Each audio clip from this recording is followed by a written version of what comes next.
If you had to assess how popular this movement is, we've seen populist movements around the world forever overthrow unpopular regimes, but are there significant numbers of Iranians who actually don't mind the regime and happy to live under them? I think they've been prepared to tolerate the regime since 1979 for as long as there was food on the table and career opportunities. Increasingly, though, that's what's now in question. Power cuts, food and fuel shortages. The regime has run its course, and I think that now reflects the increasing anger that we see on the streets. And you can only get by with repression for so long before those factors become, I think, overwhelming.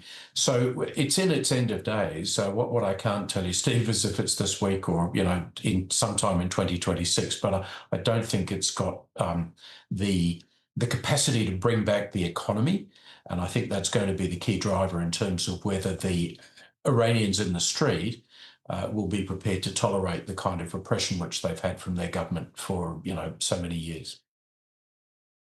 Yeah, well, Peter, they're talking to the economy, the currency's now collapsed. Let's talk about Donald Trump. I mean, we've seen just last week where American forces were able to go into Venezuela. They snatched Maduro and his wife. Still extraordinary how they did that. We're told that they had a lifelike, construction of where Maduro was. They practiced for month after month after month. We can only presume that when Donald Trump says, well, you better stop killing your own people or I'm going to intervene. What's the reality of what he could actually do? Well, there's one country that will have those walk-through models of how the senior leaders live in Tehran, and that's Israel. And Israel. people are talking about Israel very much now. They will have the right target set to be able to know how to go after the key elements of repression of the Iranian Revolutionary Guard and the internal security police. They went after a significant number of those in the so-called 12-day war. So I would love to know just what's happening behind the scenes in terms of Israel talking to the United States. I think it would be possible, if the Trump regime is minded to do so, to engage in military strikes, which would decapitate a senior part of the military and strategic leadership, which is now conducting repression against the Iranian people.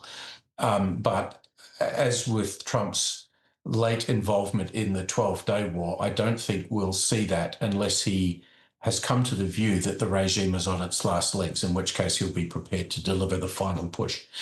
So that's something to watch for. And I think we need to look at sort of all the groups around the borders, many of whom are now working very hard, including the Kurds, to push back against the Iranian regime. It's different this time, Steve. This is not just uprisings in the major urban centres that can be put down quickly. This is different.